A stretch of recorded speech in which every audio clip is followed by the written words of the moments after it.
삐, 삐, 삐. 규칙적인 기계음이 아니었다면 이곳을 생명이 머무는 공간이라 착각하기 어려웠다.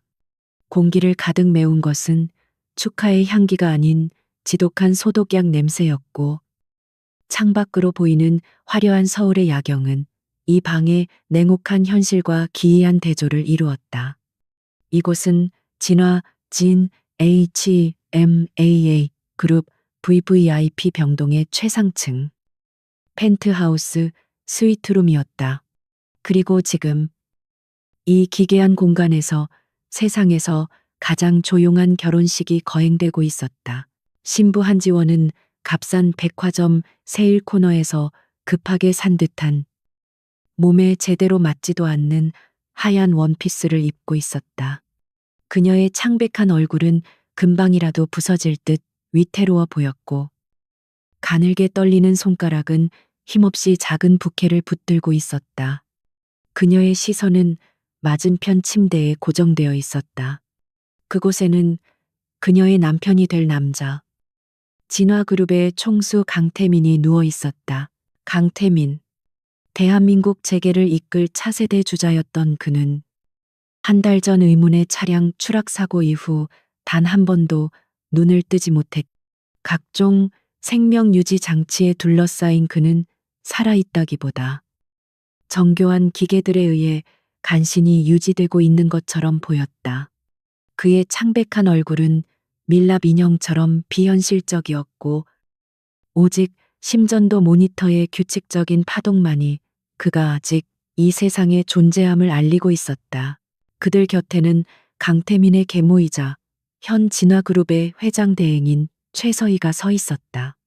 값비싼 검은색 실크 수트를 차려입은 그녀의 얼굴에는 슬픔 대신 냉정한 통제력과 희미한 만족감이 서려 있었다.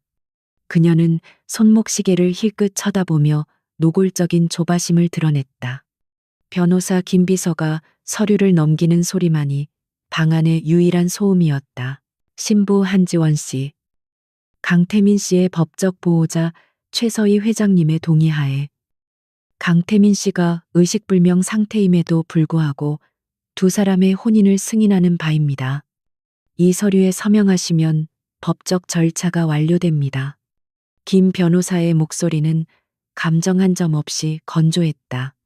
그는 이 모든 상황이 얼마나 비상식적인지 잘 알고 있었지만 고용주의 의도를 거스를 생각은 없어 보였다.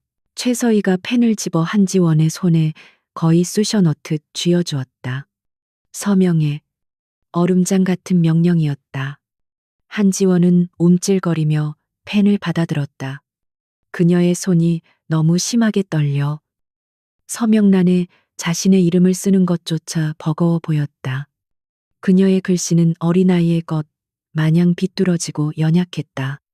반면 강태민의 후견인 자격으로 서명하는 최서희의 필체는 거침없고 단호했다. 좋습니다. 이제 두 분은 법적으로 부부가 되셨습니다. 김 변호사가 서류를 챙기며 형식적인 선언을 마쳤다. 박수 소리도 축하의 말도 없었다. 오직 삐 하는 기계음만이 이 기괴한 서약의 증인이 될 뿐이었다. 최서희는 만족스러운 미소를 지으며 한지원의 어깨를 툭툭 쳤다. 그 손길에는 어떠한 온기도 담겨 있지 않았다. 이제부터 넌 강태민의 아내다. 세아가, 네가 할 일은 오직 하나야. 이 방에서 한 발짝도 나가지 말고 태민이 곁을 지키는 거다. 무슨 말인지 알겠지. 그것은 조언이 아니라 명백한 경고였다. 그녀는 한지원을 위아래로 훑어보았다. 가난하고 멍청하며 쉽게 통제할 수 있는 여자. 최서희가 원했던 완벽한 인형이었다. 한지원은 겁에 질린 사슴처럼 고개를 숙인 채 미친 듯이 끄덕였다. 그녀의 연약한 모습은 최서희의 확신을 더욱 굳건하게 만들었다. 김 변호사님, 박 실장, 가시죠. 처리할 일이 많습니다. 최서희는 더 이상 이 방에 볼 일이 없다는 듯 차갑게 돌아섰다. 김 변호사와 박 실장이 그녀의 뒤를 따랐고 육중한 문이 닫히는 소리가 들렸다. 철컥. 육중한 강철 문이 닫히고 최고급 전자 잠금 장치가 작동하는 소리가 복도까지 울려 퍼졌다. 방 안에는 다시 침묵이 찾아왔다. 아니, 침묵이 아니었다.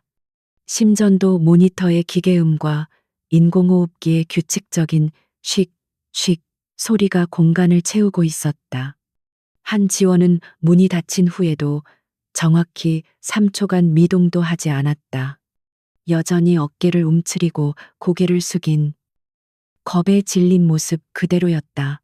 그리고 4초째 되는 순간 한지원이 손에 들고 있던 작은 부케를 바닥에 떨어뜨렸다.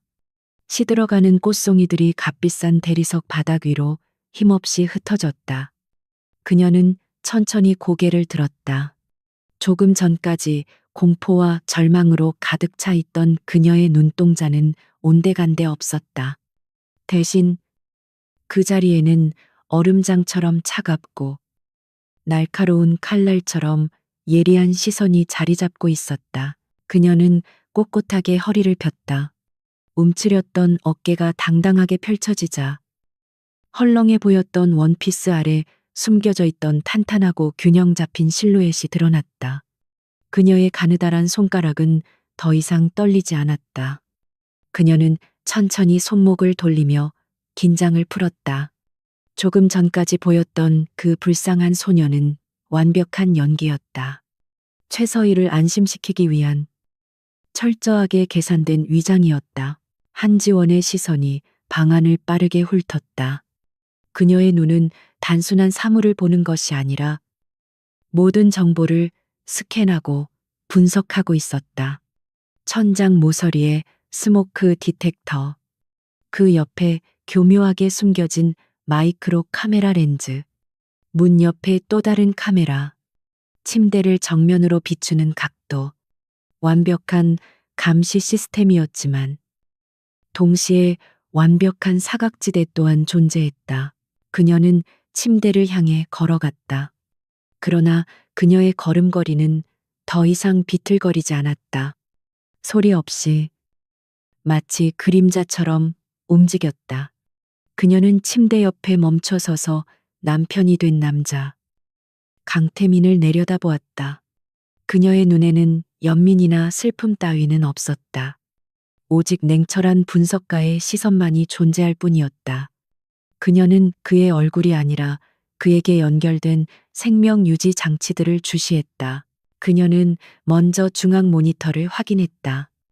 심박수 70, 혈압 110, 70, 산소 포화도 99%. 모든 수치가 비정상적으로 완벽했다. 마치 누군가가 정교하게 조율해 놓은 기계처럼. 혼수 상태 환자에게서 흔히 보이는 미세한 변동성조차 없었다. 이것은 단순한 생명 유지가 아니라 의도적인 상태, 고정이었다. 한지원은 고개를 돌려 그에게 연결된 IV 폴대를 바라보았다. 수액, 영양제, 그리고 정체를 알 수 없는 작은 약물팩이 주입 라인에 함께 연결되어 있었다. 아주 미세한 양이 거의 눈에 띄지 않을 속도로 주입되고 있었다. 그녀는 라벨을 확인했지만 일반적인 병원 코드가 아닌 특별 관리 번호만 적혀 있었다. 그녀는 망설임 없이 강태민의 발치에 놓인 두꺼운 의료 차트를 집어들었다. 그녀의 손가락이 종이를 넘기는 속도는 경이로울 정도였다. 수술 기록, 신경외과 소견서, 투약 기록. 그녀의 시선이 사고 기록 섹션에서 멈췄다. 산길 커브길에서의 브레이크 파열로 인한 단독 추락 사고. 공식적인 결론이었다.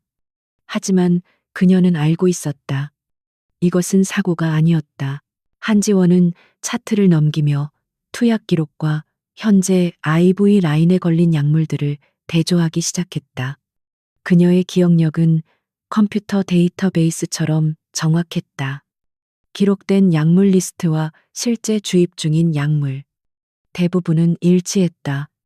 하지만 그녀의 눈이 그 작은 라벨 없는 약물 팩에 다시 고정되었다. 차트에는 이 약물에 대한 기록이 전혀 없었다. 누군가가 강태민을 살려두는 동시에 절대로 깨어나지 못하게 만들고 있었다. 어쩌면 서서히 죽음으로 몰아가고 있는 것일지도 몰랐다. 그녀는 차트를 덮었다. 최서희, 그 여자가 이 모든 일의 배후에 있었다. 그리고 그 여자는 가장 큰 실수를 저질렀다. 가장 순진하고 무력해 보이는 먹잇감을 선택해 이 밀실의 감시자로 들여보낸 것이었다. 한지원은 창가로 다가가 서울의 야경을 바라보았다. 도시의 불빛이 그녀의 차가운 눈동자에 반사되었다. 그녀는 이 결혼을 받아들였다. 아니, 이 결혼을 이용하기로 했다. 최서희는 자신의 탐욕을 위해 그녀를 이곳에 가뒀지만 한지원은 자신의 복수를 위해 이곳에 들어왔다. 그녀의 아버지를 파멸시키고 모든 것을 빼앗아간 진화그룹. 그리고 그 정점에 있는 최서희를 무너뜨리기 위해서 그녀는 자신의 뺨을 가볍게 쓸었다. 불쌍한 소녀의 가면은 아직 필요했다. 하지만 이제 무대가 바뀌었다. 이 VVIP 병실은 그녀의 감옥이 아니라 그녀의 전장이 될 것이었다. 그녀는 다시 침대 쪽으로 돌아섰다. 강태민. 그는 그녀의 복수를 위한 인질이자 동시에 유일한 열쇠였다. 그녀는 우선 이 남자가 죽지 않도록 해야 했다. 아니, 어쩌면 그 이상이 필요할지도 몰랐다. 방 안에는 인공호흡기에 쉭, 쉭 소리와 심전도 모니터에 규칙적인 삐 소리만이 울리고 있었다. 한지원은 카메라의 사각지대인 침대 발치와 의료기기 카트 사이에 몸을 숨기듯 섰다. 그녀의 시선은 강태민의 팔에 연결된 IV 라인. 그 중에서도 정체불명의 작은 약물팩에 고정되어 있었다. 그녀는 주머니에서 아주 작은 체열용 주사 바늘과 샘플 튜브를 꺼냈다. 의료진의 눈을 속여 이곳에 반입하기 위해 특별히 개조한 만년필 속에 숨겨둔 것이었다. 그녀는 소리 없이 주입 라인의 고무막의 부분에 바늘을 꽂았다. 아주 미세한 양의 투명한 액체가 샘플 튜브 안으로 빨려 들어왔다. 그녀가 이 약물의 성분을 분석할 수만 있다면 최서희가 강태민을 어떤 상태로 유지시키려 하는지, 그리고 그녀의 최종 목표가 무엇인지 정확히 파악할 수 있을 터였다. 그녀는 샘플 채취에 극도로 집중하고 있었다. 바로 그때였다. 찰칵. 소리라고 부르기에도 민망할 만큼 미세한 금속 마찰음이었다. VVIP 병동의 육중한 방화문이 열리는 소리가 아니었다. 그것은 문에 연결된 환풍구를 여는 소리, 혹은 서비스 패널이 열리는 소리였다. 이 방의 유일한 출입구는 문이었지만 잠입 경로는 그렇지 않았다. 한지원의 모든 감각이 순식간에 날카로워졌다. 그녀는 숨을 죽였다. 그녀는 샘플 튜브를 챙겨 넣고 주사 바늘을 다시 만년필에 결합하는 동작을 물 흐르듯 해냈다. 그 모든 과정이 1초도 채 걸리지 않았다. 그녀는 몸을 돌려 침대 옆 협탁에 놓인 물컵을 집어들었다. 마치 잠에서 막 깬 남편에게 물을 주려는 다정한 아내의 모습처럼. 하지만 그녀의 눈은 침대 위 천장에 설치된 환풍구의 검은 그림자를 향해 있었다. 어둠 속에서 무언가가 소리 없이 내려왔다. 검은색 전신 슈트를 입은 남자였다. 그는 고양이처럼 사뿐하게 대리석 바닥에 착지했다.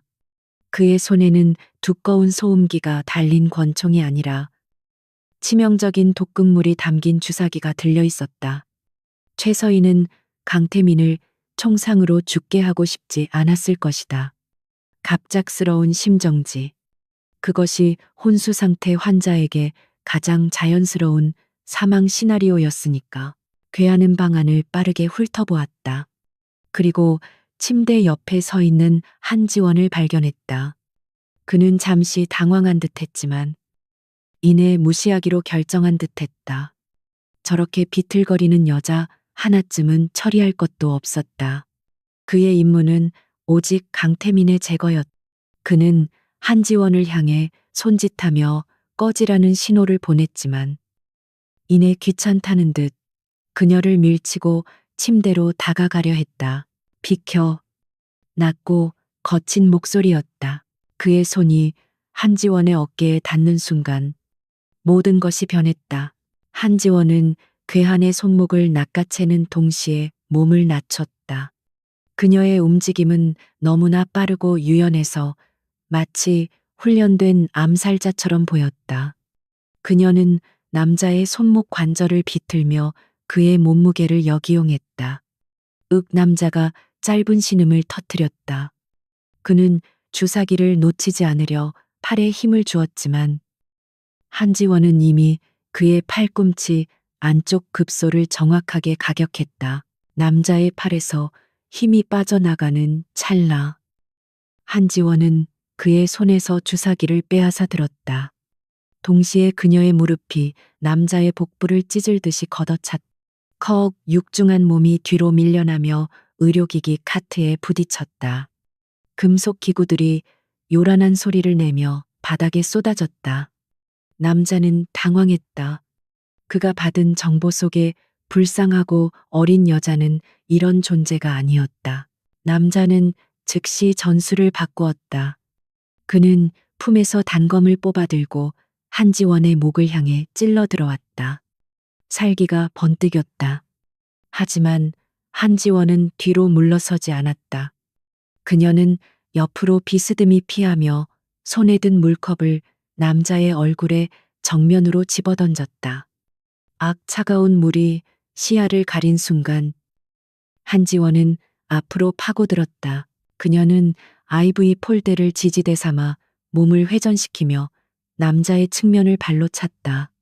쇠 파이프가 부러지는 듯한 둔탁한 소리와 함께 남자의 갈비뼈 몇 대가 나가는 것이 분명했다.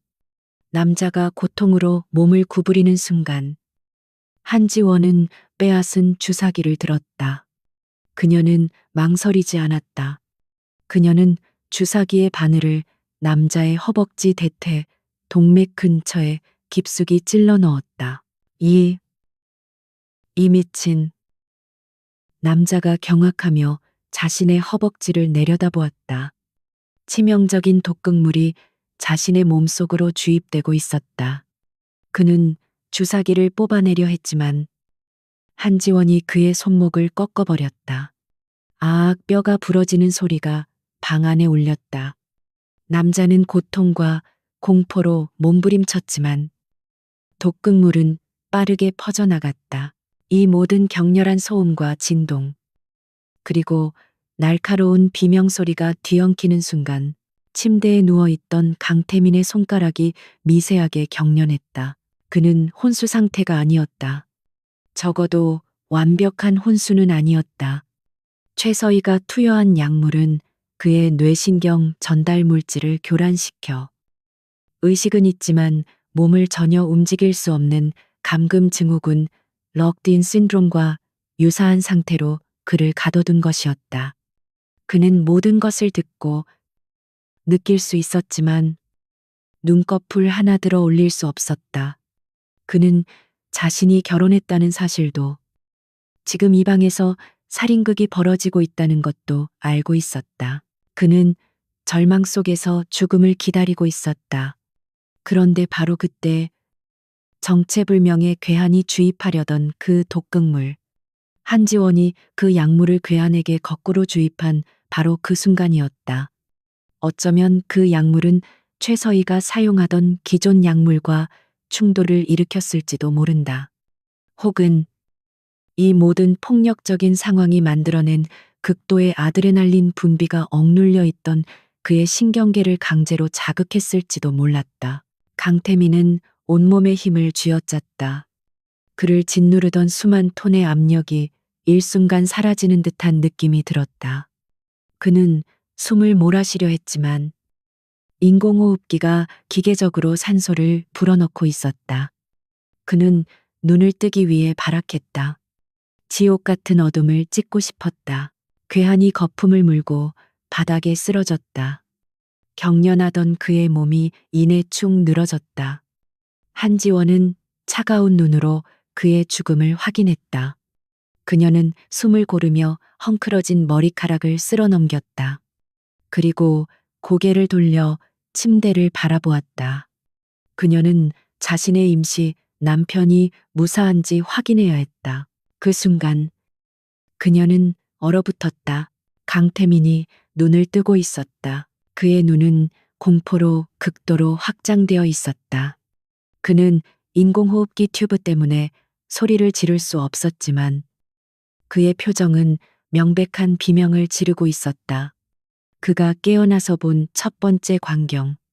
그것은 방금 전까지 자신의 보호자인 척 연기하던 불쌍한 소녀가 차가운 눈으로 암살자의 시체를 내려다보는 모습이었다. 그녀의 하얀 원피스에는 괴한의 피가 튀어 붉은 꽃처럼 번져 있었다. 강태민의 눈에 비친 한지원은 다정한 아내가 아니었다. 그녀는 괴물이었다. 자신을 구한 존재인지 아니면 더 끔찍한 존재인지 알 수 없는 공포 그 자체였다. 그는 이 상황을 이해할 수 없었다. 그는 자신이 깨어났다는 사실보다 눈앞의 여자가 더 무서웠다. 한지원은 잠시 놀란 듯했지만 이내 냉정을 되찾았다. 그녀의 눈빛이 다시 한번 날카롭게 빛났다. 상황이 예상보다 훨씬 더 복잡하게 흘러가고 있었다. 그녀는 쓰러진 괴한과 공포에 질려 자신을 바라보는 강태민을 번갈아 보았다. 그리고 그녀는 결정을 내렸다. 그녀는 천천히 강태민에게 다가갔다. 그녀의 손이 의료기기 패널의 버튼을 향했다. 강태민의 공포에 질린 눈동자가 한지원의 움직임 하나하나를 필사적으로 쫓았다. 그녀는 침묵 속에서 의료기기 패널의 호출 버튼을 누르는 대신 모니터링 일시 중지 버튼을 눌렀다. VVIP 병동의 시스템은 의료진이 환자에게 민감한 처치를 할 경우를 대비해 중앙 스테이션으로 전송되는 영상과 데이터를 5분간 차단하는 기능이 있었다. 5분의 시간. 그것이 그녀가 확보한 전부였다. 살고 싶으면 지금부터 내가 하는 말을 한 글자도 빼놓지 말고 들어. 한지원의 목소리는 낭떠러지에서 부는 바람처럼 차갑고 건조했다. 그녀는 더 이상 겁에 질린 소녀를 연기하지 않았다. 그녀는 강태민의 입을 막고 있던 인공호흡기 튜브를 거칠게 조작했다. 컥. 강태민이 고통스러운 소리를 냈지만 그녀는 눈 하나 깜짝하지 않았다. 그녀는 튜브의 고정 장치를 풀고 순간적으로 관을 뽑아냈다. 하. 강태민이 몇 주 만에 처음으로 제 힘으로 숨을 들이켰다. 목구멍이 찢어지는 듯한 고통과 함께 신선한 산소가 폐로 밀려들었다. 그는 기침을 터뜨리고 싶었지만 성대는 마비된 듯 소리를 내지 못했다. 조용히 해. 한지원이 그의 입을 틀어막듯 산소 마스크를 씌웠다. 소리내면 우리 둘 다 죽어. 그녀의 눈이 바닥에 쓰러진 암살자의 시신을 가리켰다. 저건 최서희가 보낸 거야. 내 숨을 완전히 끊어놓으려고. 그녀는 다시 IV 폴대를 가리켰다. 정체불명의 작은 약물팩이 여전히 매달려 있었다. 그리고 저건 널 이 식물인간 상태로 가둬두던 약이지. 테트로도톡신 계열의 신경억제제. 아주 미량으로. 내 뇌는 깨어있지만 몸은 절대 움직이지 못하게 만들었어. 넌 모든 걸 들었지만 아무것도 할 수 없었지. 강태민의 눈이 경악으로 물들었다. 이 여자는 모든 것을 알고 있었다. 자신의 지옥 같던 상태를 정확히 꿰뚫어 보고 있었다. 구야, 당신. 그의 목소리는 거의 들리지 않는 바람 소리 같았다. 오랜 시간 사용하지 않은 성대는 제 기능을 잃어버린 상태였다. 내 이름은 한지원. 내 법적 아내. 그녀는 냉소적으로 대답했다. 그리고 최서희 때문에 아버지를 잃고 모든 것을 빼앗긴 여자야. 그녀는 강태민의 눈을 정면으로 응시했다. 공포에 맞서는 것은 공포가 아니라 더 강렬한 진실이어야 했다. 최서희는 널 죽이고 진화 그룹을 완전히 삼키려 했어. 날 내 옆에 둔 건 내가 멍청하고 통제하기 쉬운 인형이라고 생각했기 때문이지. 네가 자연사할 때까지 곁을 지킬 증인으로. 한지원은 잠시 숨을 골랐다. 남은 시간은 3분. 난 복수하러 왔어. 넌 살아야 했고. 그녀는 방금 전 암살자에게서 빼앗았던, 이제는 거의 비어버린 독극물 주사기를 들어보였다. 이건 저놈이 가져온 거야. 내 심장을 멈출 물건이었지. 하지만 운이 좋았어. 저놈이 들어오는 바람에 내가 내 IV 라인을 조작할 시간이 생겼거든. 그녀는 거짓말을 했다. 암살자와의 격투가 그의 각성을 도왔지만 지금 강태민에게 필요한 것은 혼란이 아니라 확신이었다. 그녀는 자신이 채취했던 약물 샘플 튜브를 그의 눈앞에 흔들었다. 난 의사였어. 정확히는 신경외과 전문의. 최서희가 내 아버지의 연구 자료를 훔치고 의료사고라는 누명을 씌워 내 면허를 박탈하기 전까지는 그녀는 샘플 튜브를 다시 주머니에 넣었다. 난 네가 중독된 약물의 성분을 알고 해독제도 만들 수 있어. 하지만 지금 당장은 아니야. 강태민은 혼란스러운 머리를 필사적으로 굴렸다. 계모, 사고, 독극물, 암살자, 그리고 이 정체불명의 여자. 조각난 퍼즐들이 끔찍한 그림을 만들어내고 있었다. 그는 최서희를 믿지 않았지만 그녀가 자신을 죽이려 할 줄은 몰랐다. 그리고 이 여자는, 그녀의 눈은 복수심으로 불타고 있었지만 그 안에는 거짓이 없었다. 그녀는 자신을 살렸다. 그것이 유일한 진실이었다. 어떻게? 그가 간신히 목소리를 쥐어짰다. 방법은 하나뿐이야. 한지원의 목소리가 더욱 낮아졌다. 넌 다시 혼수 상태로 돌아가야 해. 연기하는 거야. 저 카메라가 다시 켜지기 전에 최서희는 네가 깨어났다는 걸 꿈에도 몰라야 해. 네가 깨어나는 순간 그들은 더 확실한 방법으로 우릴 죽이려 들 거야. 이 병원 전체가 최서희의 소나기에 있어. 그녀는 다시 인공호흡기 튜브를 집어들었다. 강태민의 얼굴이 공포로 일그러졌다. 다시 그 지옥 같은 튜브를. 다시 그 감옥으로 돌아가라고 그는 고개를 저으려 했지만 한지원의 손이 그의 뺨을 강하게 붙잡았다. 선택해. 지금 당장 편하게 죽을 건가? 아니면 이 지옥을 견디고 살아서 모든 걸 되찾을 건가? 그녀의 눈빛은 타협을 몰랐다. 강태민은 그녀의 눈을 바라보았다. 그는 평생을 정상에서 군림해왔다. 이렇게 무력하게 죽을 수는 없었다. 그는 천천히 고통스럽게 고개를 끄덕였다.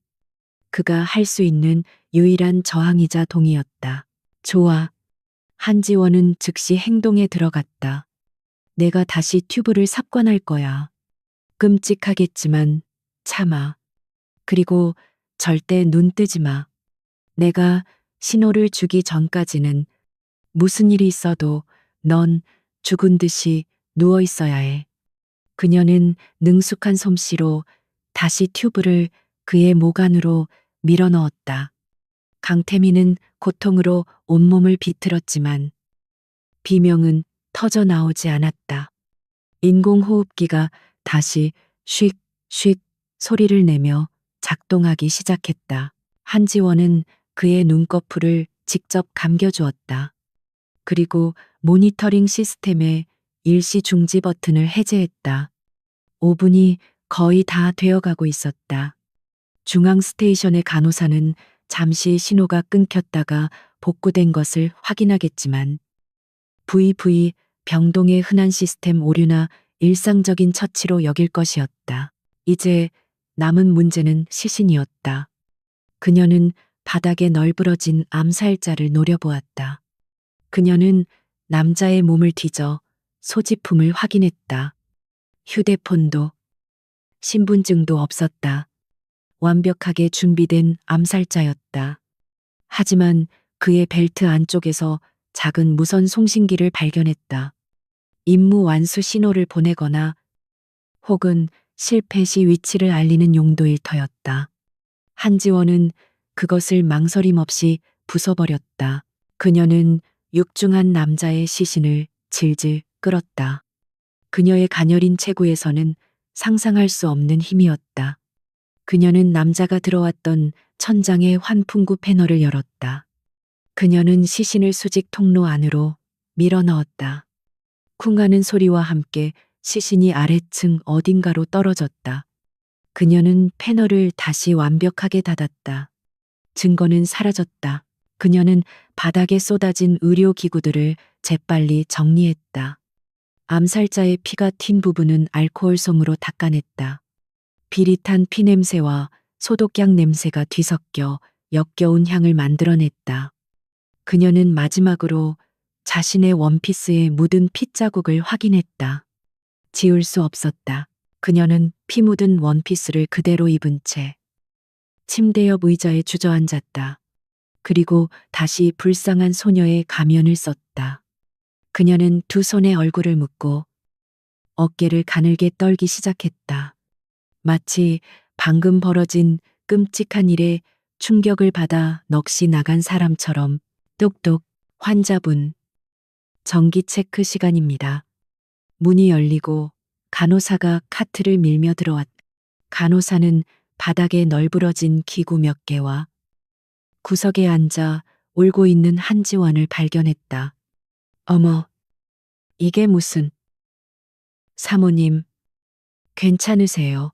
간호사가 놀라 물었다. 한지원이 고개를 들었다. 그녀의 눈은 눈물로 젖어 있었고 공포로 질려 있었다. 저 모르겠어요. 갑자기 기계들이 경보음이 울리고 제가 뭘 잘못 만졌는지 그녀는 완벽하게 겁에 질린 연기를 해냈다. 간호사는 한숨을 내쉬며 바닥을 정리했다. 괜찮습니다. 놀라셨나 보네요. 환자분 상태는 안정적이니 걱정 마세요. 간호사는 강태민의 상태를 확인하고 IV 라인을 체크했다. 모든 것이 정상이었다. 그녀는 한지원의 피 묻은 원피스를 의아하게 쳐다봤지만 곧 환자를 돌보다 코피라도 쏟았거나 아니면 다른 이유가 있으리라 넘겨 짚었다. 최서희 회장이 들인 여자는 어딘가 모자라고 불안정해 보였으니까 여기 계시면 더 불안해지실 거예요. 잠시 바람이라도 쐬고 오시죠. 간호사가 제안했지만 한지원은 격렬하게 고개를 저었다. 아니에요. 회장님이 여기 있으라고. 태민 씨 곁을 지키라고. 그녀는 최서희의 명령을 방패 삼아 자신의 자리를 고수했다. 간호사가 어쩔 수 없다는 듯 고개를 끄덕이고 방을 나갔다. 문이 다시 닫혔다. 방 안에는 다시 두 사람만이 남았다. 한지원은 더 이상 울지 않았다. 그녀는 눈을 감고 누워있는 강태민을 바라보았다. 그는 완벽하게 혼수 상태 환자를 연기하고 있었다. 불안한 동맹이 시작되었다. 한 사람은 복수를 위해, 한 사람은 생존을 위해 지옥 같은 병실 안에서 두 사람은 보이지 않는 적을 상대로 가장 위험한 줄타기를 시작해야 했다.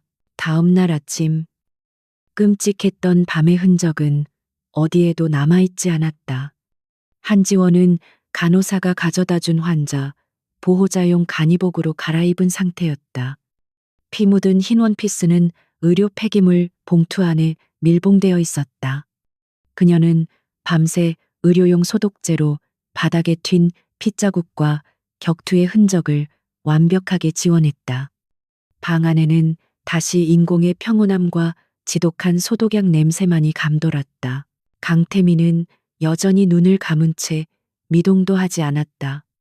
하지만 그의 내면은 거대한 폭풍이 휩쓸고 지나간 뒤였다. 그는 밤새 한지원의 움직임을 소리로 추적했다. 그녀가 시체를 처리하고 바닥을 닦고 의료기기를 재배치하는 모든 과정을, 그녀의 움직임에는 한치의 망설임이나 공포도 없었다. 오직 냉혹할 정도의 효율성만이 존재했다. 자신을 공포에 떨게 했던 그 여자가 이제는 자신이 기댈 수 있는 유일한 존재라는 사실이 아이러니했다. 한지원은 강태민의 IV 라인을 점검하는 척하며 어젯밤 채취했던 샘플 튜브를 만지작거렸다. 이 약물의 정확한 성분, 그것을 알아내야만 최서희의 계획을 예측하고 강태민을 이 감옥에서 꺼낼 해독제를 만들 수 있었다. 하지만 이 감시받는 방 안에서 어떻게 그녀의 시선이 방구석에 있는 최신형 복합 의료 분석기로 향했다. VVIP 환자의 혈액, 소변, 기타 체액을 즉각 분석하여 주치의에게 데이터를 전송하는 기계였다. 바로 그때 육중한 문이 열리는 소리가 들렸다. 아침 회진 시간보다 일렀다. 한지원은 즉시 샘플 튜브를 주머니 깊숙이 숨기고 어젯밤의 겁에 질린 소녀로 돌아갔다. 그녀는 화들짝 놀라 의자에서 일어나며 고개를 숙였다. 심장이 불안하게 뛰는 연약한 동물의 모습이었다. 새아가 밤새 별일 없었고 꿀처럼 달콤하지만 그 안에 치명적인 독을 숨긴 목소리. 최서희였다. 그녀는 어제와 달리 우아한 아이보리색 트위드 투피스를 입고 있었다. 마치 자애로운 어머니가 아픈 아들을 문병 온 듯한 모습이었다. 하지만 그녀의 눈은 방 안 구석구석을 샅샅이 훑고 있었다. 어젯밤 간호사에게서 사소한 소동에 대해 보고받았음이 틀림없었다. 네, 네, 회장님. 저는 괜찮습니다. 한지원은 목소리를 가늘게 떨며 대답했다. 그녀는 감히 최서희와 눈을 마주치지 못하고 자신의 손가락만 내려다보았다. 그녀의 연기는 완벽했다. 최서희는 코웃음을 치고 싶었지만 표정은 온화하게 유지했다. 간호사에게 들었다. 기계가 오작동해서 많이 놀랐다고. 쯧쯧. 병원 기계라는 게 원래 그렇지. 넌 그저 태민이 곁에만 있어 주면 된단다. 다른 건 아무것도 건드릴 필요 없어. 알겠니? 그녀는 한지원의 어깨를 부드럽게 두드렸다. 하지만 그 손길은 마치 얼음 조각이 살갗에 닿는 듯 차가웠다. 그것은 위로가 아니라 쓸데없는 짓 하지 말라는 경고였다. 침대에 누워있는 강태민은 모든 것을 듣고 있었다. 계모의 위선적인 목소리, 한지원의 계산된 공포. 그는 온몸의 근육이 경직되는 것을 느꼈다. 최서희가 침대 가까이 다가와 그의 뺨을 어루만졌다. 태민아, 엄마 왔. 이렇게 잠만 자면 어떡하니? 어서 일어나야지. 회사가, 엄마가 너를 얼마나 기다리는데. 그녀의 손길이 닿는 순간 강태민은 구역질이 치밀어 올랐다. 이 손이 자신을 죽이려 했다는 사실에 분노가 치솟았다. 하지만 그는 한지원의 경고를 기억했다. 죽은 듯이 누워 있어야 한다. 그는 의식의 가장 깊은 곳으로 침잠하려 했으며 자신의 모든 반응을 억눌렀다. 그의 완벽한 연기 덕분에 심전도 모니터의 파형은 조금의 흔들림도 없이 평온했다. 최서희는 만족스러운 듯 고개를 끄덕였다. 그녀의 주치의가 투여하는 약물은 완벽하게 작동하고 있었다.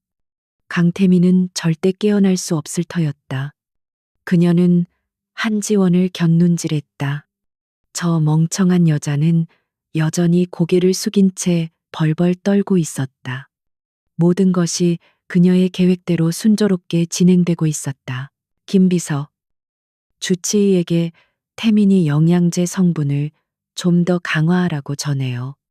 그리고 세아가 옷도 좀 제대로 된 걸로 몇 벌 챙겨보내고, 아무리 그래도 진화의 며느리인데 저런 간이복은 보기 흉하군. 그녀는 경멸을 감추지 않았지만 겉으로는 배려하는 척했다. 그녀는 더 이상 볼 일이 없다는 듯 우아하게 돌아섰다. 그럼 수고하거라. 세아가 문이 닫히고 최서희의 하이힐 소리가 멀어졌다. 한지원은 문이 닫힌 후에도 한참 동안 같은 자세를 유지했다. 완벽한 감시 시스템은 소리까지 녹음하고 있을 터였다. 그녀는 최서희의 방문이 단순한 문안이 아니라 현장 검증이었음을 깨달았다. 암살자가 실종된 것을 확인하러 온 것일 수도 있었다.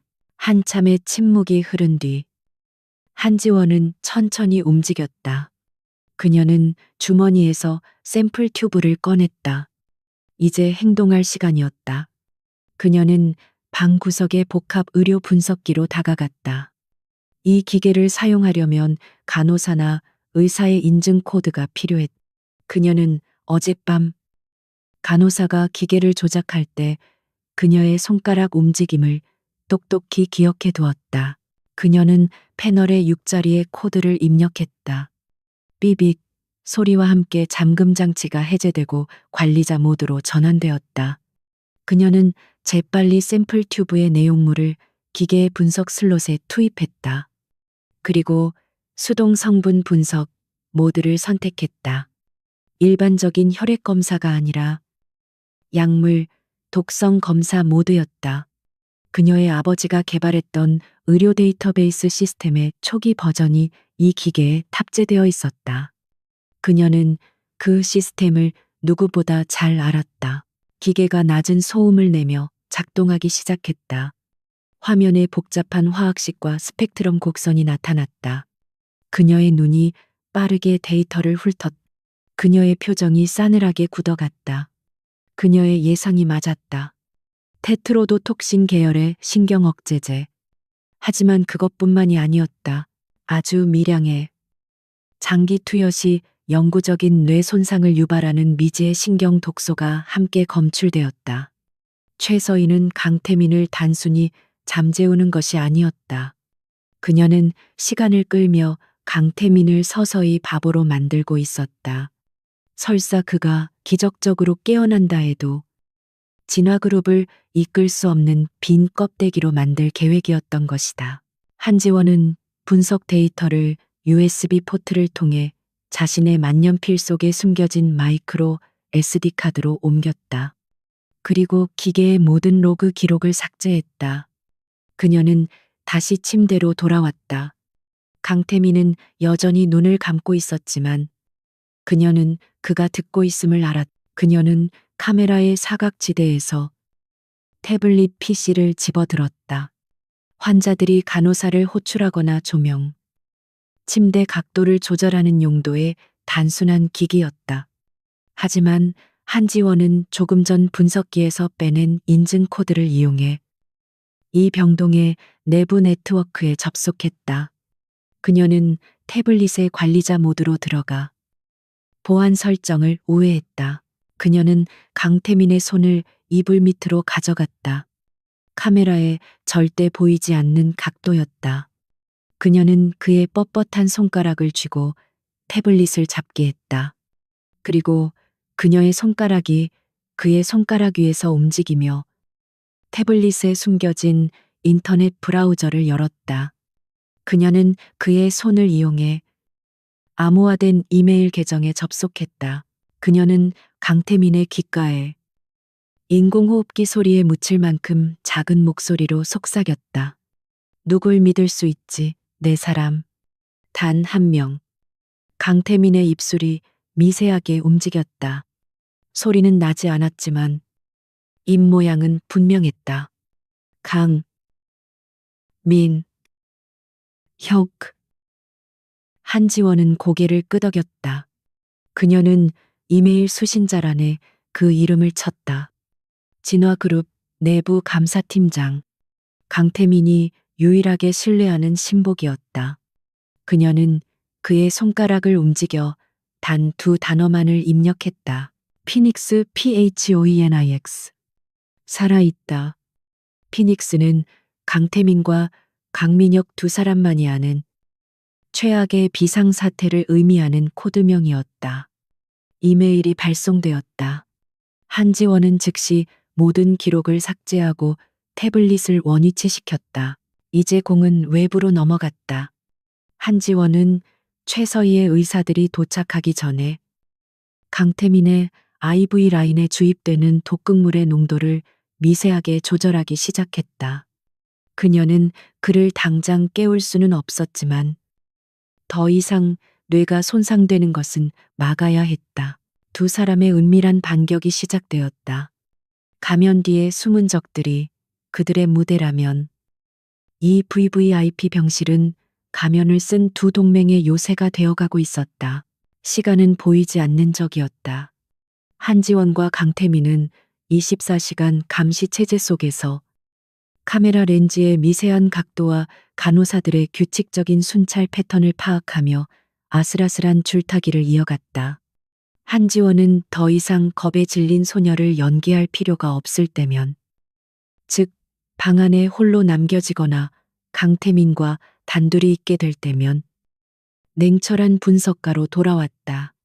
그녀의 주 전장은 환자용 태블릿 PC가 되었다.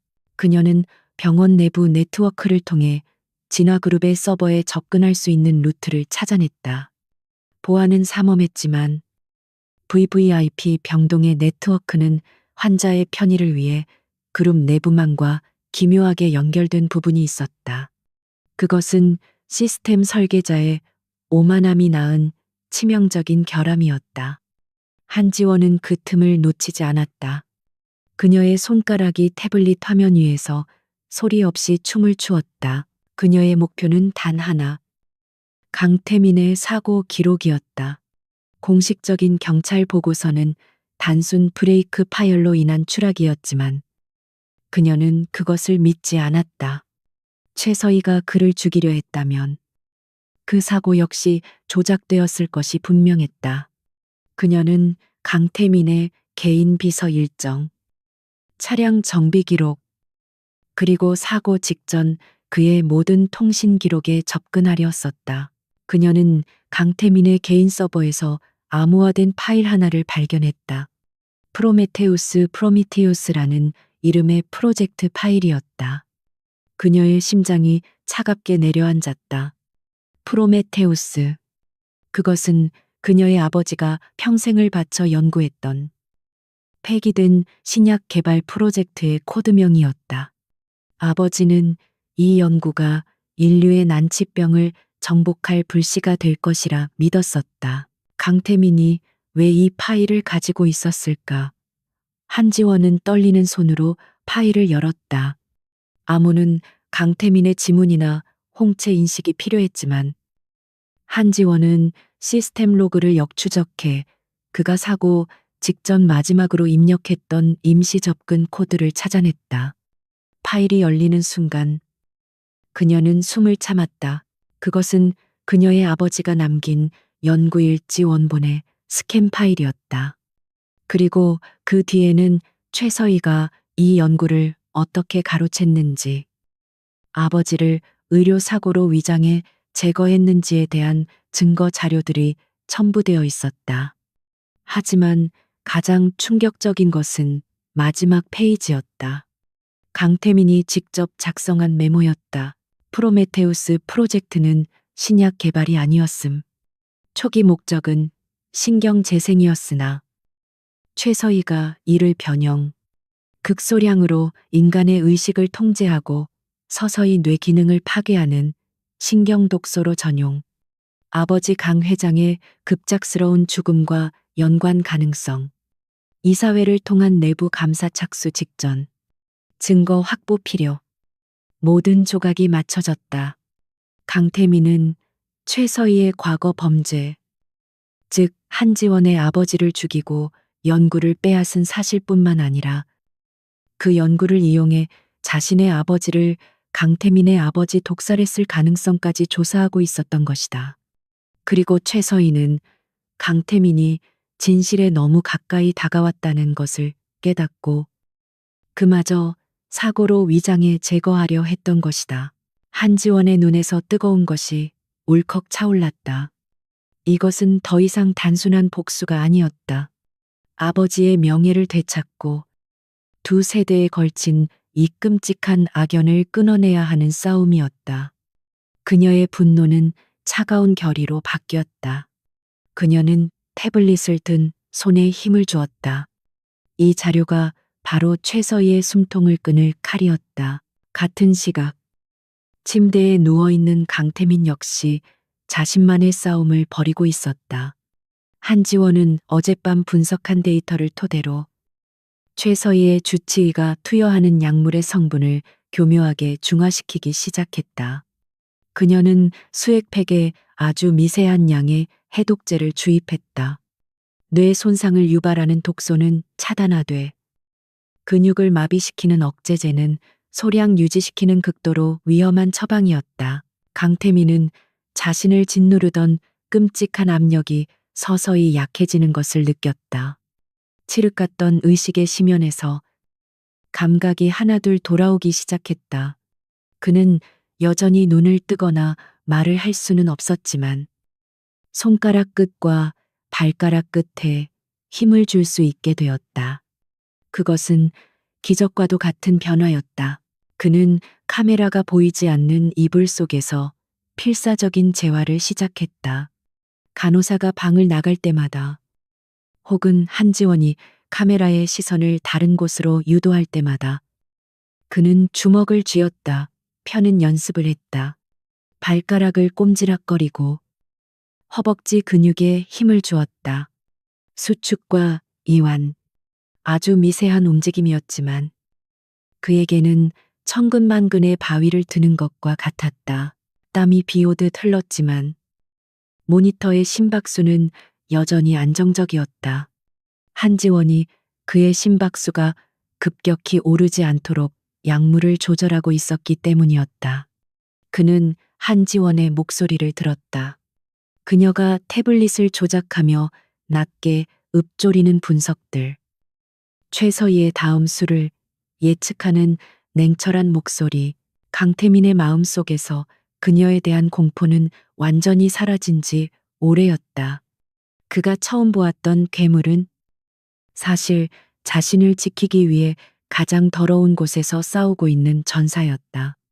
그녀의 그 가느다란 어깨가 자신과 그녀 두 사람의 목숨을 짊어지고 있었다.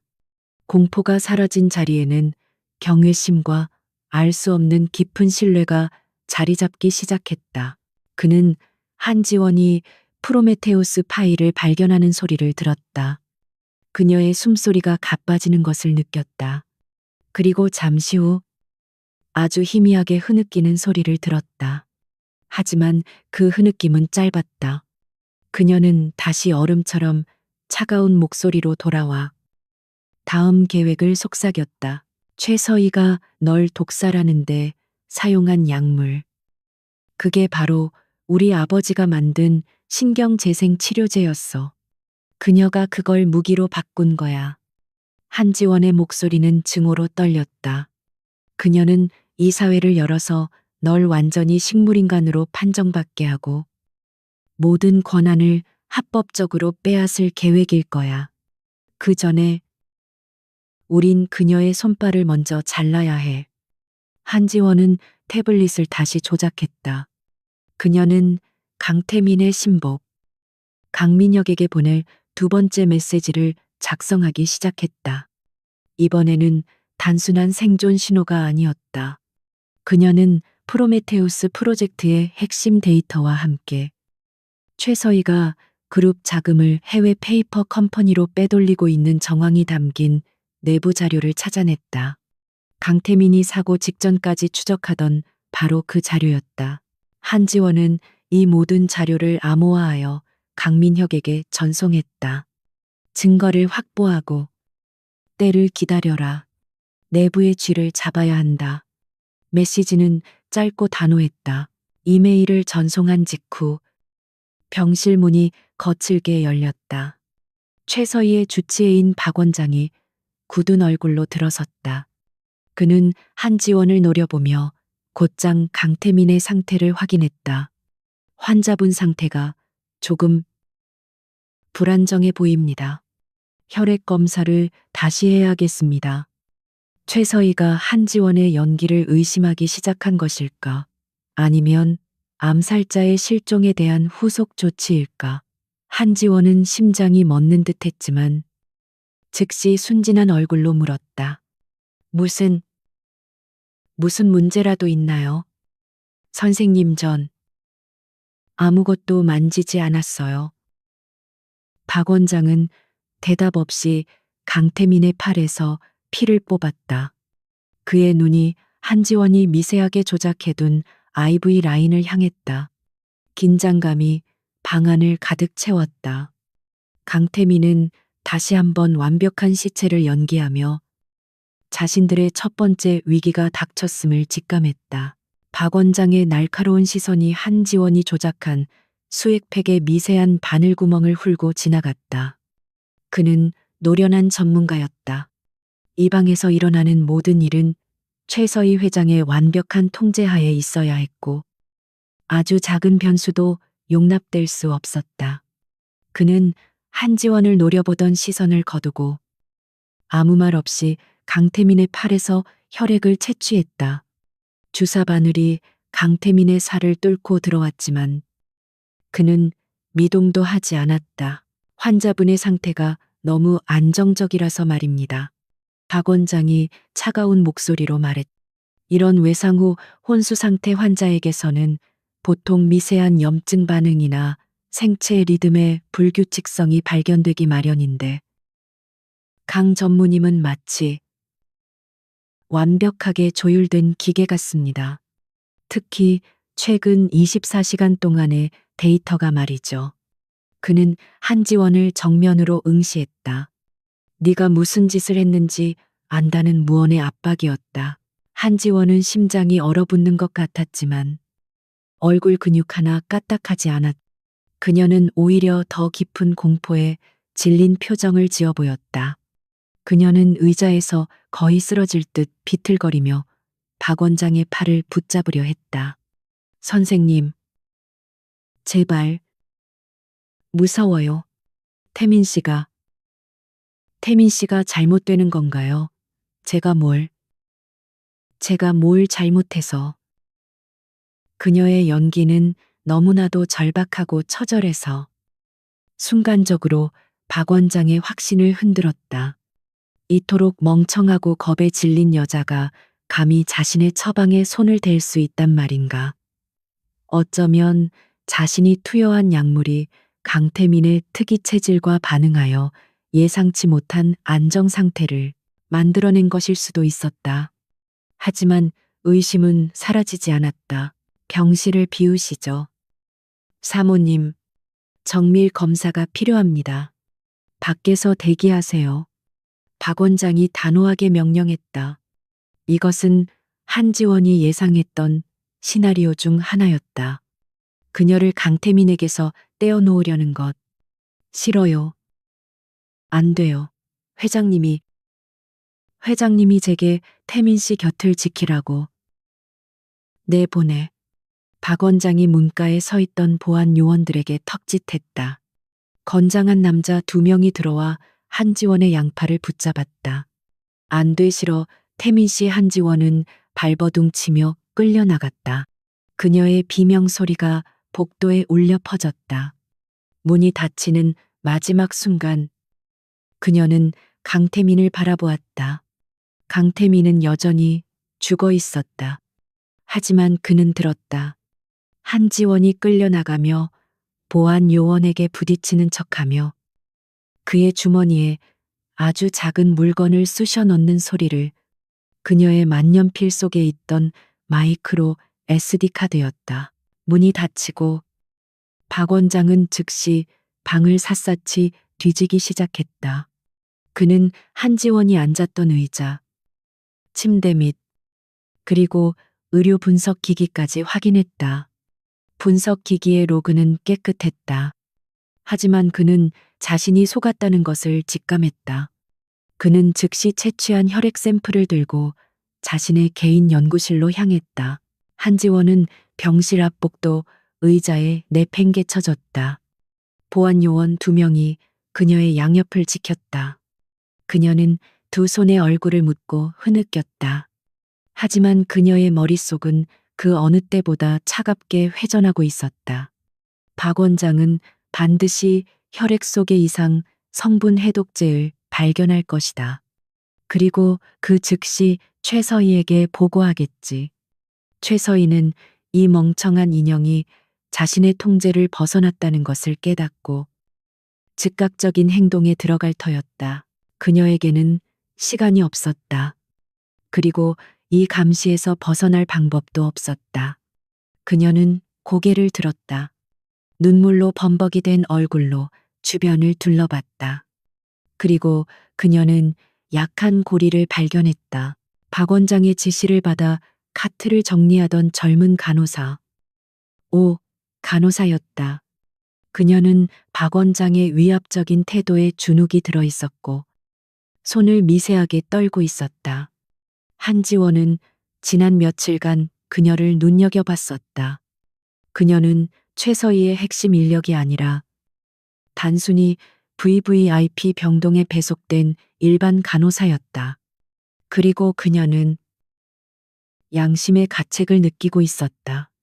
강태민에게 정체불명의 약물을 주입할 때마다 그녀의 표정은 항상 불안해 보였다. 한지원은 보안 요원들의 눈을 피해 흐느끼는 척하며 간호사 쪽으로 다가갔다. 물 좀. 목이 너무 말라서. 그녀가 애원했다. 보안 요원은 인상을 찌푸렸지만 탈수 상태의 보호자를 막을 명분은 없었다. 간호사가 당황하며 정수기 쪽으로 향했다. 한지원이 그녀를 비틀거리며 따라갔다. 카메라의 사각지대인 정수기 앞에서 간호사가 물을 따르는 그 짧은 순간 한지원은 더 이상 울지 않았다. 그녀의 목소리가 얼음처럼 날카롭게 간호사의 귓전을 파고들었다. 선생. 당신이 지난 한 달간 강태민 환자에게 투여한 약물 기록. 전부 박 원장의 서명이 아니라 당신 서명으로 되어 있더군. 간호사의 손이 멈췄다. 물컵이 바닥에 떨어졌다. 무슨 말씀이신지. 프로메테우스. 그 약물 말이야. 한지원이 태블릿에서 빼낸 정보를 읊었다. 뇌신경을 서서히 파괴하는 독극물. 강태민 환자가 죽거나 영구적인 식물인간이 되면 모든 책임은 주치의 박 원장이 아니라 실무자인 선생, 당신이 지게 될 거야. 의료 과실치사. 최소 징역 15년. 간호사의 얼굴이 사색이 되었다. 그녀는 이 상황을 어렴풋이 짐작했지만 이렇게 적나라한 진실을 마주한 것은 처음이었다. 전 몰랐어요. 그냥 처방대로. 법정에선 그런 변명 안 통해.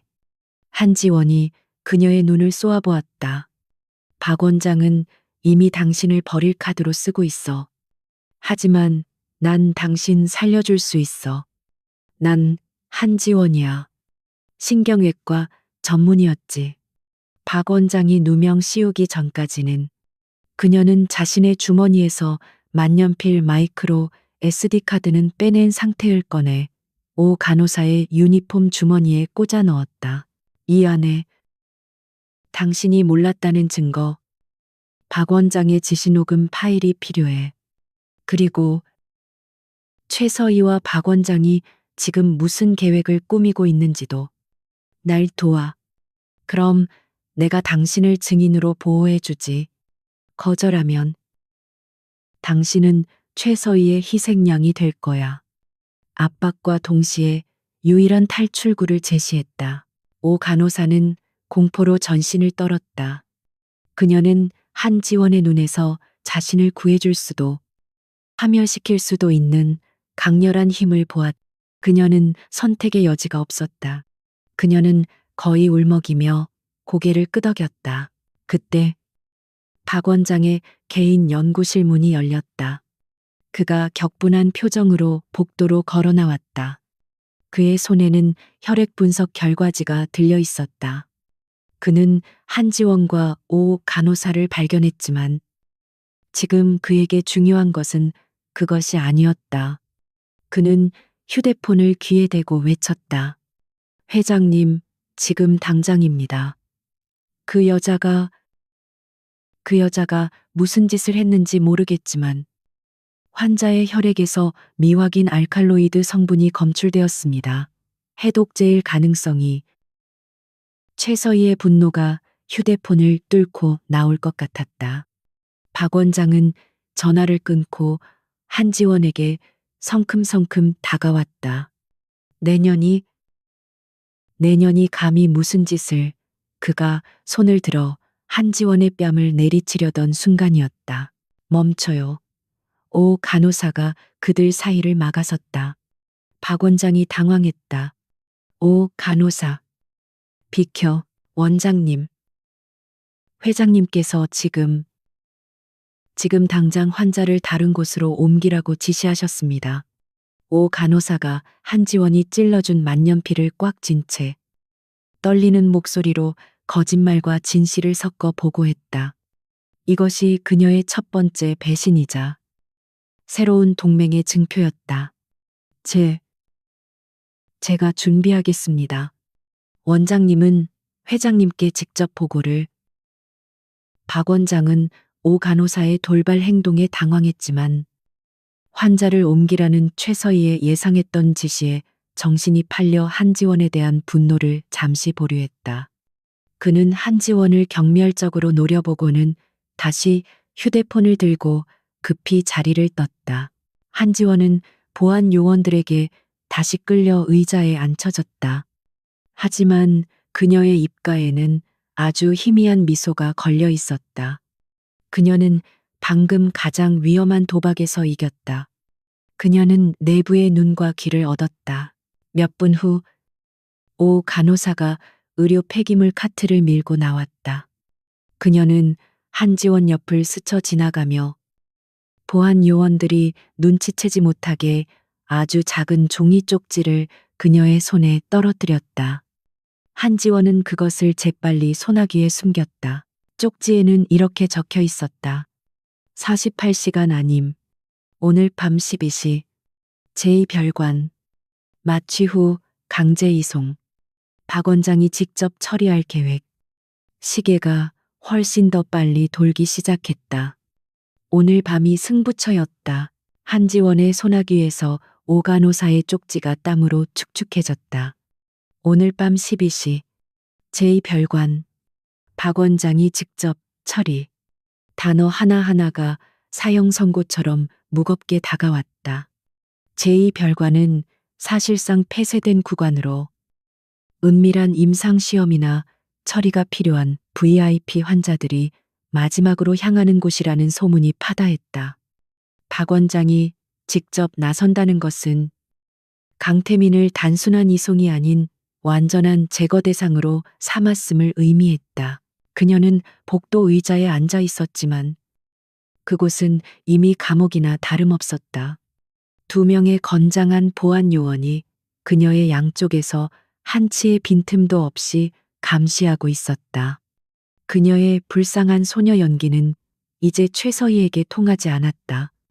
박 원장이 혈액 샘플을 가져간 순간 그녀는 쓸모있는 인형에서 제거해야 할 위협으로 그 존재 가치가 바뀌었다. 한지원은 고개를 숙인 채 흐느끼는 연기를 이어갔다. 하지만 그녀의 뇌는 차갑게 식어 있었다. 남은 시간은 몇 시간 남지 않았다. 그녀는 이 감시를 뚫고 강태민에게 돌아가야 했다.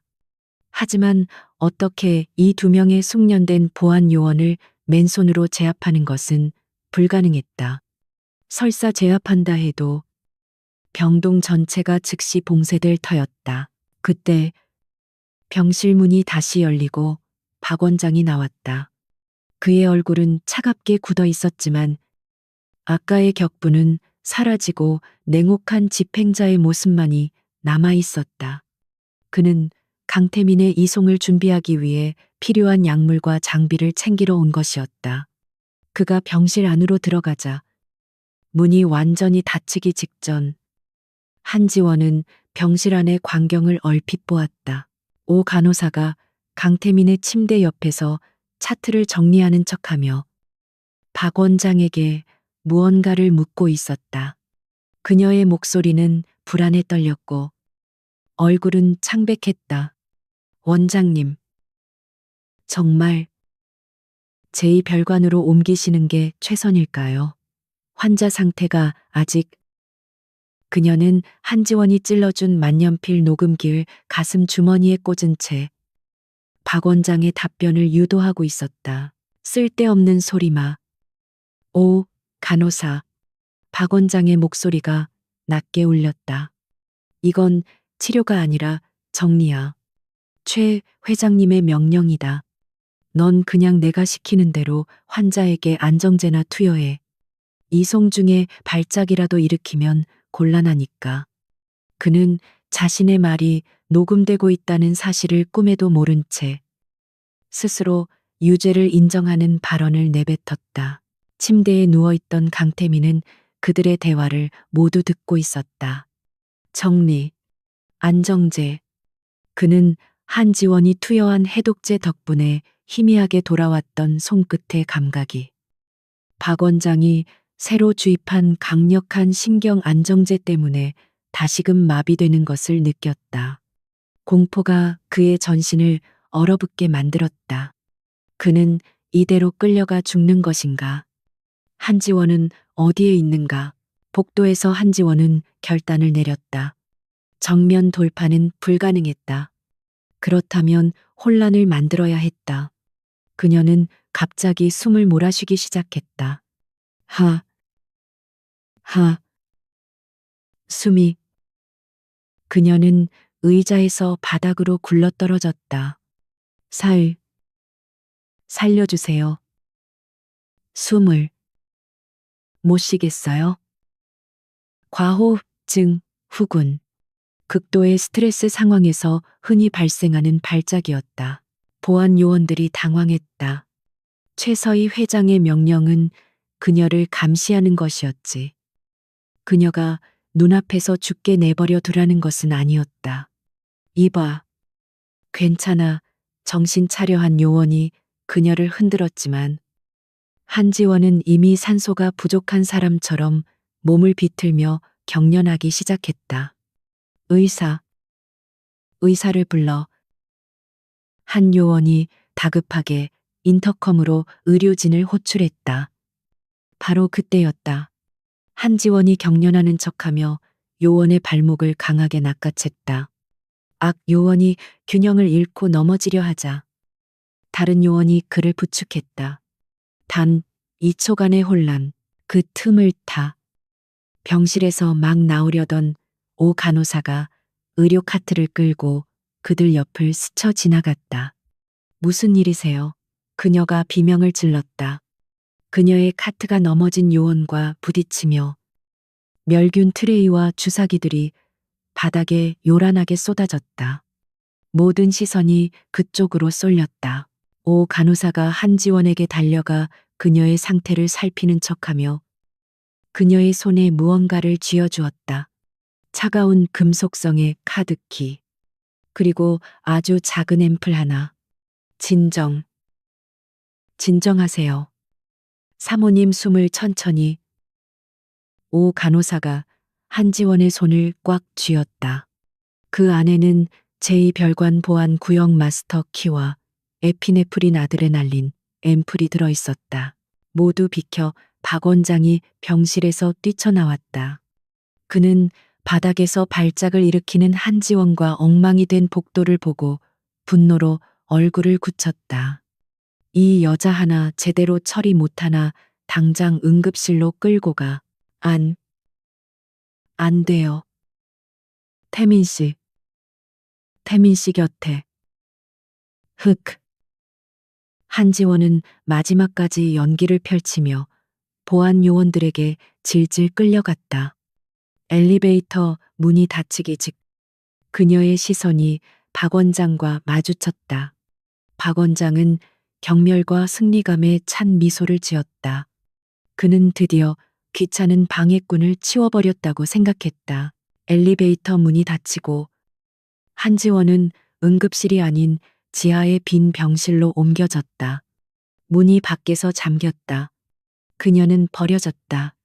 보안 요원들은 12시 이송 작전이 끝날 때까지 그녀를 이곳에 가둬둘 생각이었다. 방 안에 홀로 남은 한지원. 그녀는 더 이상 발작을 일으키지 않았다.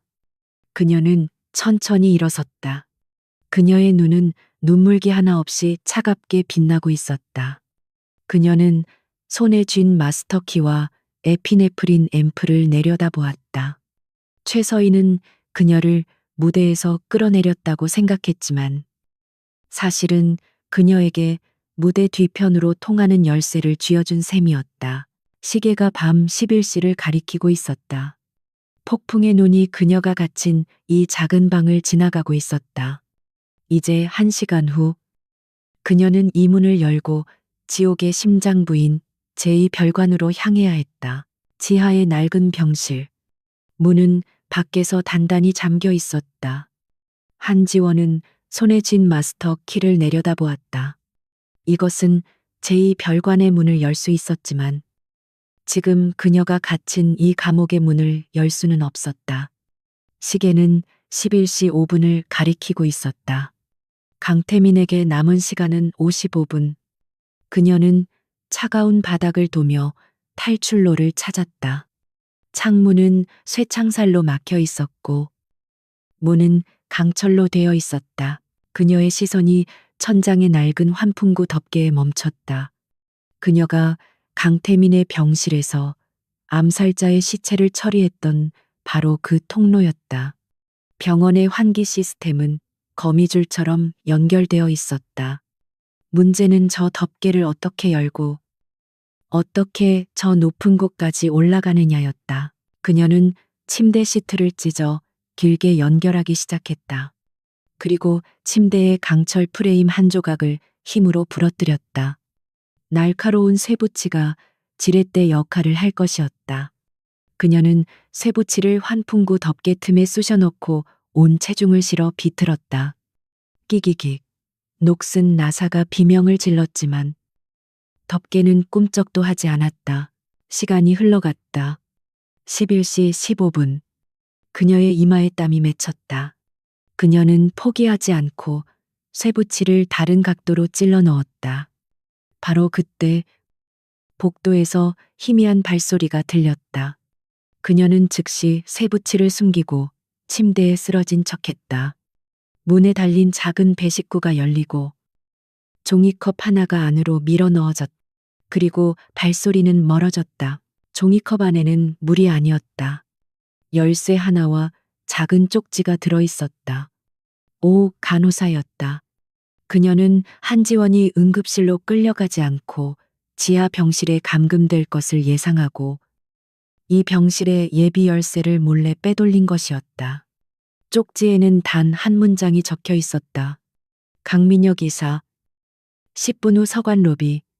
계획대로. 한지원의 입가에 차가운 미소가 번졌다. 오 간호사는 그녀가 생각했던 것보다 훨씬 더 대담하고 영리했다. 계획대로. 그것은 그녀가 오 간호사에게 만년필을 건네며 속삭였던 비상계획, 즉 더 카드를 의미했다. 한지원은 즉시 문을 열고 나왔다. 지하 복도는 텅 비어 있었다. 그녀는 그림자 속으로 몸을 숨기며 감시 카메라를 피해 비상 계단을 타고 서관 로비로 향했다. 11시 25분. 서관 로비. 강태민의 충직한 신복. 강민혁 이사가 초조하게 서성이고 있었다. 그는 피닉스 신호를 받고 지난 며칠간 최서희의 비자금 내역과 프로메테우스 데이터를 분석하느라 잠도 자지 못했다. 그리고 1시간 전, 오 간호사로부터 모든 진실이 담긴 녹음 파일 한지원의 만년필과 함께 긴급 접선 요청을 받았다. 어둠 속에서 한지원이 모습을 드러냈다. 강민혁은 처음 보는 여자였지만 그녀의 눈빛에서 강태민이 신뢰하는 그 무언가를 즉시 알아보았다. 한지원입니다. 그녀가 짧게 자신을 소개했다. 시간 없습니다. 오 간호사는 지금 어디 있죠? 박 원장과 함께 제2별관으로 이동 준비 중입니다. 예정보다 10분 빨라졌습니다. 11시 50분에 이송 시작. 강민혁이 긴급하게 보고했다. 그럼 우리도 서둘러야죠. 한지원은 강민혁에게 오 간호사가 건넨 에피네프린 앰플을 보여주었다. 이건 강 전무님을 위한 겁니다. 박 원장이 강력한 신경 안정제를 투여했어요. 이걸 주사해야만 의식을 되찾고 최소한 거를 수라도 있을 겁니다. 하지만 제2별관은 보안이 삼엄합니다. 박 원장의 개인 보안팀이 그래서 더디 필요한 겁니다. 한지원이 강민혁의 휴대폰을 가져갔다. 지금 당장 오 간호사에게 문자를 보내세요. 계획 실행. 3분 뒤. 라고 강민혁이 떨리는 손으로 문자를 보냈다. 같은 시각. VVIP 병동. 오 간호사는 강태민을 이동 침대에 옮기려는 박 원장과 보안 요원들 틈에 있었다. 그녀의 휴대폰이 짧게 진동했다. 계획 실행. 3분 뒤. 그녀는 심호흡을 했다. 원장님 모 간호사가 갑자기 비명을 질렀다. 이거 그녀는 강태민의 침대 시트 밑에서 한지원이 일부러 흘려두고 갔던 프로메테우스 데이터가 담긴 USB 빈 껍데기였지만 를 찾아낸 척 연기했다. 박 원장의 눈이 커졌다. 이게 왜 여기? 그 미친년이 그녀가 이걸 서버실에 업로드하려 했던 게 아닐까요? 아까 응급실로 끌려가기 전에 서버실 위치를 묻는 걸 들었어요. 오 간호사가 완벽한 공포 연기를 펼쳤다. 박 원장은 딜레마에 빠졌다. 강태민을 처리하는 것도 중요했지만 만약 저 데이터가 외부로 유출되기라도 한다면 모든 것이 끝장이었다. 그는 즉시 최서희에게 전화를 걸었다. 회장님, 그 여자가 데이터를 빼돌렸습니다. 지금 서버실로 향한 것 같습니다. 최서희의 분노, 어린 명령이 떨어졌다. 당장 서버실을 봉쇄해 보안팀 전원 그쪽으로 보내 그년 산채로 잡아. 하지만 환자는 내가 직접 가지. 최서희의 목소리는 얼음장 같았다. 박 원장, 넌 어차피 정리에 실패했어. 당장 서버실로 가서 그 데이터를 회수해. 내가 제2별관에서 마무리하겠다. 최서희는 박 원장마저 의심하고 직접 강태민의 숨통을 끊기로 결정한 것이었다. 더 카드가 완벽하게 작동했다. 최서희의 주력 보안팀과 박 원장은 모두 가짜 목표물인 서버실로 달려갔다. 그들이 지하 병실에 감금된 한지원을 확인하러 갔을 땐 이미 빈 방뿐이었다. 11시 45분. 제2별관으로 향하는 지하 통로. 최서희가 단 2명의 개인 경호원과 함께 이동 침대에 실린 강태민을 직접 밀고 있었다. 그녀는 자신의 손으로 모든 것을 끝내기 위해 가장 신뢰하는 인원 외에는 모두 서버실로 보냈다. 그녀가 제2별관의 육중한 강철문을 마스터키로 열었을 때 기다리고 있었어. 최서희 회장. 차가운 어둠 속에서 한지원이 모습을 드러냈다. 그녀의 곁에는 강민혁 이사가 굳은 표정으로 서 있었다. 최서희의 얼굴이 경악으로 일그러졌다. 네. 네가 어떻게? 네가 보낸 암살자보다는 조용히 들어왔지. 한지원이 강민혁에게 턱짓했다. 강민혁이 망설임 없이 최서희의 경호원들에게 달려들었다. 강민혁 역시 평범한 감사팀장이 아니었다. 그는 강태민의 마지막 방패였다. 최서희가 당황한 틈을 타 한지원은 이동 침대로 달려갔다. 강태민은 눈을 감고 있었지만 미세하게 떨고 있었다. 한지원은 망설임 없이 에피네프린 앰플을 그의 허벅지에 깊숙이 찔러 넣었다. 최서희가 권총을 뽑아들었다. 그녀 역시 만만치 않은 상대였다. 여기서 너희 둘 다 끝내주마. 그녀의 총구가 한지원의 심장을 겨누었다. 커헉. 강태민이 눈을 떴다. 에피네프린의 강력한 각성 효과가 신경 안정제를 뚫고 그의 의식을 강제로 끌어올렸다. 그는 침대에서 일어나려는 듯 몸을 비틀었다. 그 움직임이 최서희의 조준을 흔들었다. 탕. 총알이 한지원의 어깨를 스치고 지나갔다. 탕 귓가를 찢는 총성이 차가운 지하 통로를 울렸다. 화약 냄새가 비릿한 피 냄새와 뒤섞였다.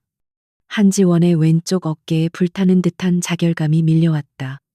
총알이 그녀의 어깨를 스치며 살점을 찢어 밝힌 것이다. 뼈를 맞지는 않았지만 고통은 맹렬했다. 하지만 그녀는 쓰러지지 않았다. 아드레날린이 고통을 억누르고 있었다. 최서희의 손이 미세하게 떨리고 있었다. 그녀는 강태민이 움직이는 것을 보고 조준이 흔들렸다. 그리고 한지원이 피를 흘리면서도 여전히 자신을 노려보고 서 있는 모습에 경악했다. 완벽했던 계획이 저 하찮다고 여겼던 여자의 하나 때문에 완전히 무너지고 있었다. 그녀의 우아한 가면이 산산조각 나고 있었다. 그 순간 강민혁이 마지막 경호원을 제압하는 소리가 들렸다. 그는 전투 전문가였다.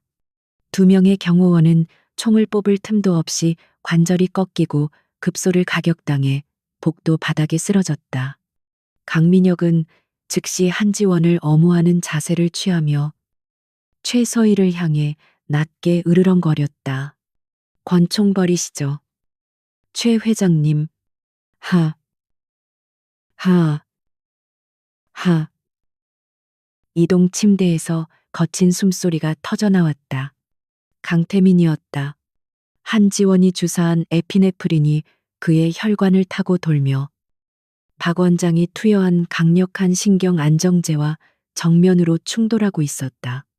그의 온몸이 경련했지만 그것은 죽음의 발작이 아닌 생명을 향한 투쟁이었다. 그의 눈꺼풀이 파르르 떨리며 마침내 떠졌다. 그의 시야는 흐릿했다. 몇 주 만에 마주한 빛은 눈을 멀게 할 것 같았다. 하지만 그는 보았다. 자신을 겨누고 있는 계모의 총구. 그리고 그 앞을 막아선 채 어깨에서 피를 흘리고 있는 한지원. 휘. 마침내 그의 목에서 갈라진 목소리가 터져나왔다. 그것은 인간의 소리라기보다 무덤에서 기어 나온 존재의 울부짖음 같았다. 최서희는 그 목소리에 즐겁하며 두 걸음 물러섰다. 살아있어. 말도 안 돼. 넌 식물인간이었어. 박 원장이. 그녀는 공포에 질려 소리쳤다. 그녀가 두려워한 것은 유령이 아니었다. 자신이 제거했다고 믿었던 진화그룹의 정당한 상속자가 살아서 자신을 노려보고 있다는 끔찍한 현실이었다. 그는 네가 보낸 유령을 쫓으러 갔지. 한지원이 피가 흐르는 어깨를 손으로 누르며 차갑게 말했다. 그녀의 목소리는 고통에도 불구하고 흔들림이 없었다. 서버실의 가짜 데이터, 오 간호사의 거짓 보고, 전부 널 이곳으로 유인하기 위한 함정이었어. 내 손으로 직접 강태민을 처리하게 만들려고. 내년이 감히 최서희의 눈에 실핏줄이 터졌다. 그녀는 모든 것을 깨달았다. 자신이 처음부터 끝까지 이 어린 여자에게 놀아났다는 것을. 내 깎게 뭔데 우리 가문의 일에 끼어들어 넌 그냥 돈 몇 푼에 팔려온 장식품일 뿐이야. 장식품. 한지원이 비웃었다. 넌 네가 죽인 사람의 딸을 내 가장 큰 위험 옆에 스스로 데려다 놓은 거야. 넌 내 아버지를 죽였어. 그의 연구를 훔쳐서 그걸 독약으로 만들었지. 프로메테우스 말이야. 그녀가 그 이름을 말하는 순간 최서희의 얼굴이 사색이 되었다. 그걸 어떻게? 태민 씨가 이미 알고 있었거든. 한지원이 침대를 힐끗 보았다. 강태민은 강민혁의 부축을 받아 힘겹게 몸을 일으키고 있었다. 그는 이동 침대에 걸터 앉아 지옥에서 돌아온 악귀처럼 계모를 노려보았다. 네가 내 아버지에게도 똑같은 짓을 했다는 걸. 전부 증거 없어. 최서희가 발악하듯 외쳤다. 내 놈들은 아무것도 증명 못해. 난 진화그룹의 회장이야. 내가 말 한마디면 너희는 정신병동에 갇히게 될 거야. 증거는 여기 있습니다. 바로 그때 통로 반대편에서 다급한 목소리가 들렸다. 오, 간호사였다. 그녀는 두려움에 떨면서도 손에 든 만년필 녹음기를 높이 쳐들고 달려오고 있었다. 박 원장이 전부 자백했어요. 회장님의 지시로 환자를 정리하려 했다고. 그것은 마지막 결정타였다. 최서희의 모든 퇴로가 차단되었다. 강민혁은 이미 모든 데이터를 감사팀과 언론사에 전송한 후였다. 프로메테우스의 진실, 비자금 내역, 그리고 살인교사 녹음 파일까지. 그녀의 왕국은 무너졌다. 최서희의 표정에서 이성이 사라졌다. 우아했던 귀부인의 얼굴은 사라지고 광기에 휩싸인 짐승의 모습만이 남았다. 그렇다면 다 같이 죽는 거야. 그녀는 더 이상 한지원을 노리지 않았다. 그녀의 총구가 다시 한번 강태민의 심장을 향했다. 그가 죽는다면 이 모든 혼란 속에서 어떻게든 빠져나갈 구멍이 생길지도 몰랐다. 안 돼. 한지원이 몸을 날렸다. 그녀는 부상당한 어깨의 고통을 무시하고 젖먹던 힘까지 다해 최서희의 팔을 쳐올렸다. 총알은 천장의 콘크리트를 맞고 튕겨나갔다.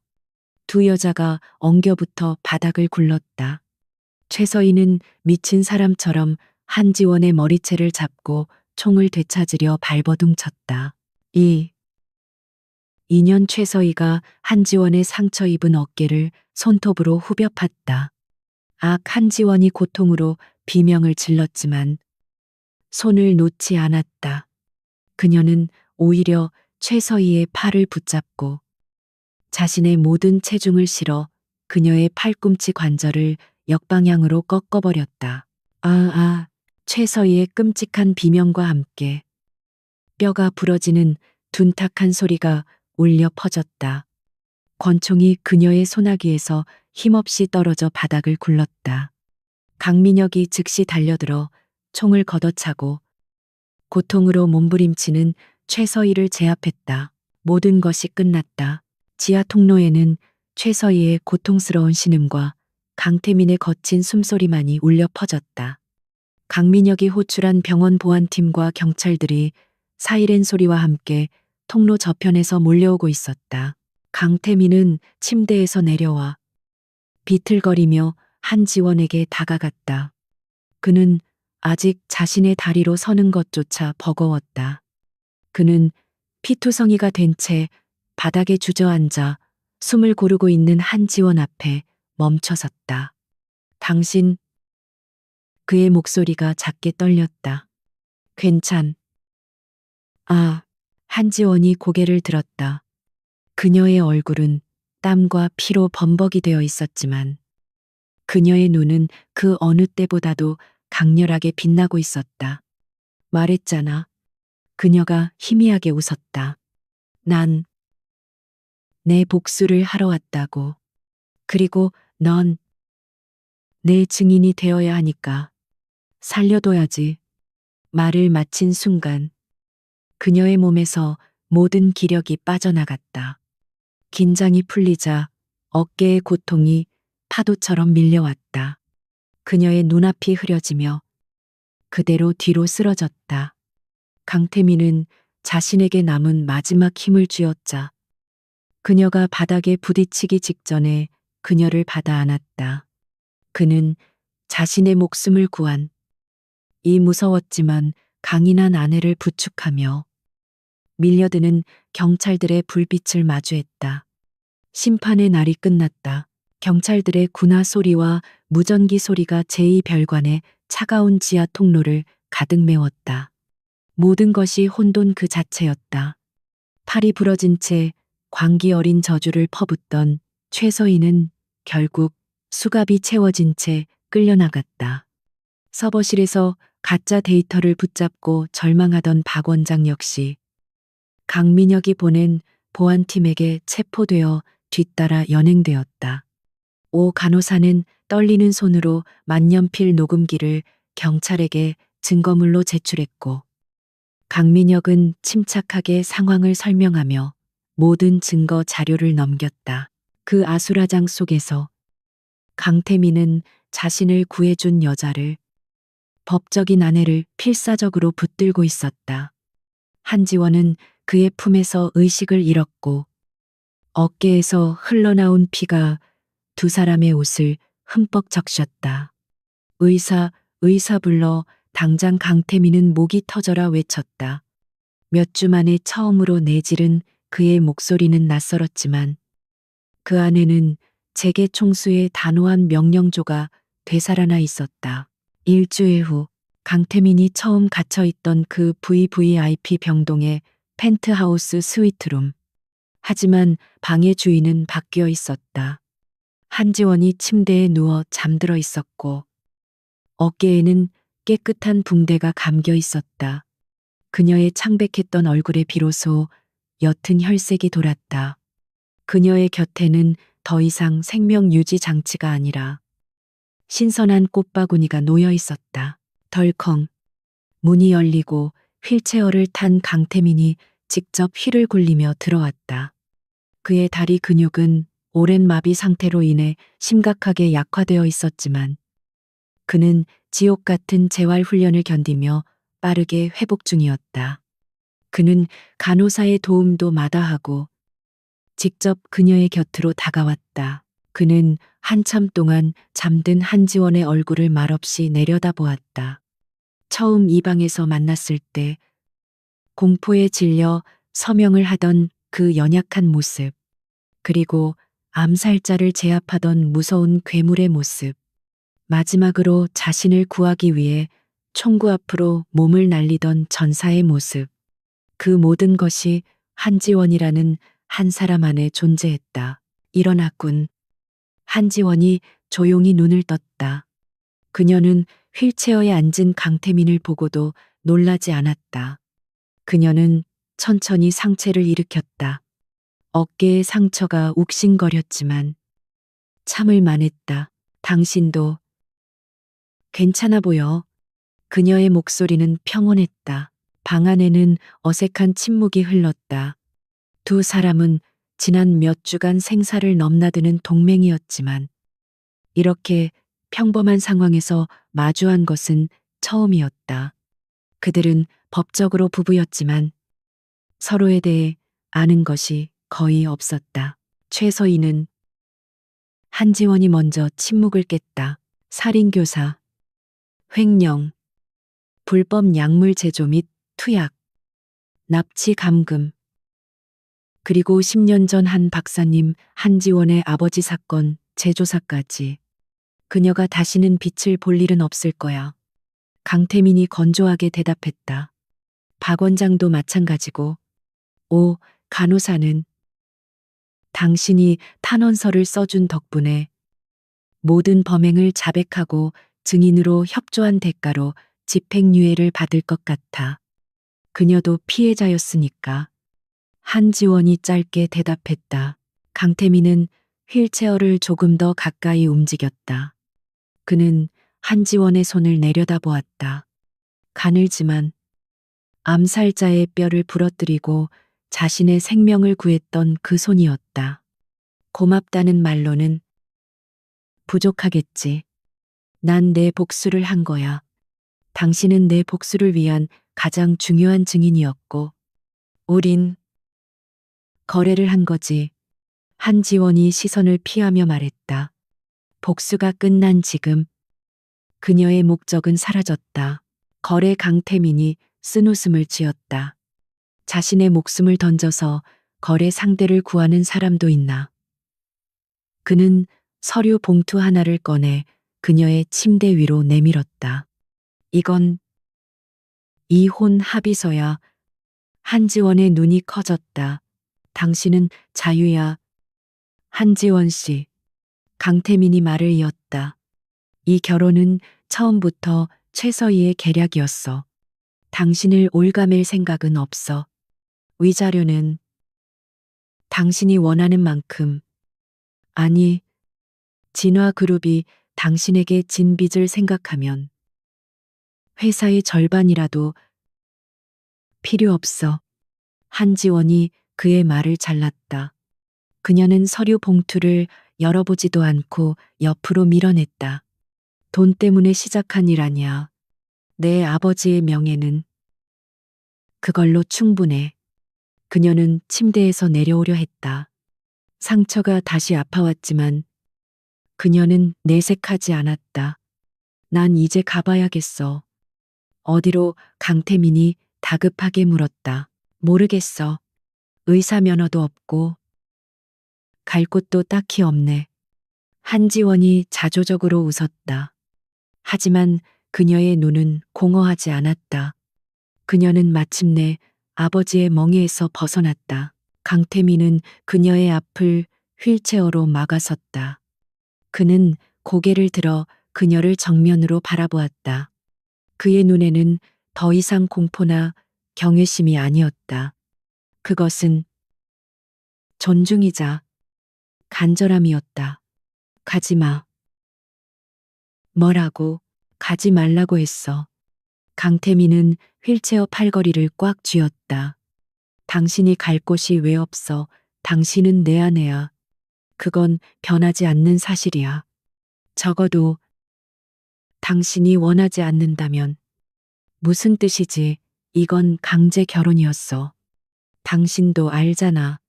한지원이 혼란스러운 듯 물었다. 시작은 그랬지. 강태민이 힘겹게 휠체어에서 일어섰다. 그는 재활용 지팡이에 의지해 비틀거리면서도 꼿꼿이 그녀 앞에 섰다. 하지만 마지막에 당신은 날 구했어. 난 당신에게 목숨을 빚졌고 당신은 나에게서 아버지의 진실을 되찾았지. 우린 서로의 흉터를 본 유일한 사람들이야. 이런 인연을 그냥 거래라고 부르고 끝낼 건가? 그는 한지원에게 한 걸음 더 다가섰다. 진화그룹은 지금 풍비박산 났어. 최서희가 남긴 부패의 흔적을 도려내야 해. 나 혼자서는 못해. 당신 같은 사람이 필요해. 모든 걸 꿰뚫어보고 망설임 없이 급소를 찌를 수 있는 사람. 내 등을 맡길 수 있는 사람. 그는 이혼 서류가 아닌 새로운 서류를 그녀에게 내밀었다. 진화그룹 전략 감사실 실장 및 프로메테우스 프로젝트 총괄 책임자 임명장. 프로메테우스, 당신 아버지의 연구야. 강태민의 목소리에 힘이 실렸다. 최서희는 그걸 독약으로 만들었지만 원래 목적은 신경재생 치료제였어. 난 그걸 원래대로 되돌려 놓고 싶어. 당신 아버지의 이름으로 당신과 함께. 한지원은 임명장과 강태민의 얼굴을 번갈아 보았다. 그의 눈은 진심이었다. 이것은 위자료가 아니었다. 동업 제안이었다. 복수심으로 불타던 그녀의 가슴에 새로운 불씨가 지펴지는 것이 느껴졌다. 아버지가 못다 이룬 꿈. 3개월 후 진화그룹 임시 주주총회장. 수백 명의 기자들과 주주들 앞에서 이제는 지팡이 없이도 당당하게 걸을 수 있게 된 강태민이 연단에 섰다. 그는 지난 3개월간의 피비린내, 나는 구조조정과 최서희 일파의 잔재를 청산한 과정을 보고했다. 그리고 새로운 비전을 선포했다. 진화그룹은 오늘 과거의 부패를 끊고 새롭게 태어납니다. 그리고 이 새로운 시작을 이끌 저의 파트너를 소개합니다. 모든 사람의 시선이 집중되었다. 문이 열리고 한지원이 걸어 나왔다. 그녀는 더 이상 헐렁한 원피스나 환자복을 입고 있지 않았다. 그녀는 몸에 완벽하게 맞는 검은색 정장을 입고 있었고 머리는 단정하게 묶어 올렸다. 어깨의 상처는 흉터로 남았지만 그것은 그녀의 강인함을 상징하는 훈장처럼 보였다. 그녀의 눈빛은 여전히 차가웠지만 그 안에는 새로운 목표 의식이 담겨 있었다. 저의 아내이자 진화그룹의 새로운 전략 감사실장이신 한지원 실장입니다. 장래가 술렁였다. 혼수 상태 결혼식에 그 불쌍한 소녀가 맞단 말인가. 한지원은 수백 개의 카메라 플래시 세례에도 눈 하나 깜박이지 않았다. 그녀는 강태민의 옆에 나란히 섰다. 두 사람의 결혼은 그렇게 다시 시작되었다. 강제와 속임수로 시작되었지만 이제는 상호 존중과 신뢰, 그리고 공동의 목표로 단단히 묶인 파트너십이 되었다. 그들의 관계는 뜨거운 열정이나 낭만과는 거리가 멀었다. 그것은 전쟁터에서 함께 살아남은 전우에 더 가까웠고 그래서 더 질기고 강했다. 그날 저녁 병원 옥상 정원. 두 사람은 누구의 방해도 받지 않고 서울의 야경을 내려다보고 있었다. 이젠 정말 끝난 건가? 한지원이 낮게 말했다. 아니. 강태민이 그녀의 옆에 서서 대답했다. 이제 시작이지. 그는 그녀의 손을 잡았다. 흉터가 남은 그녀의 손, 그리고 독극물에서 살아 돌아온 자신의 손. 두 개의 상처 입은 손이 단단히 맞잡혔다. 과거의 흉터는 사라지지 않겠지만 그들은 함께 새로운 미래를 향해 나아갈 준비가 되어 있었다.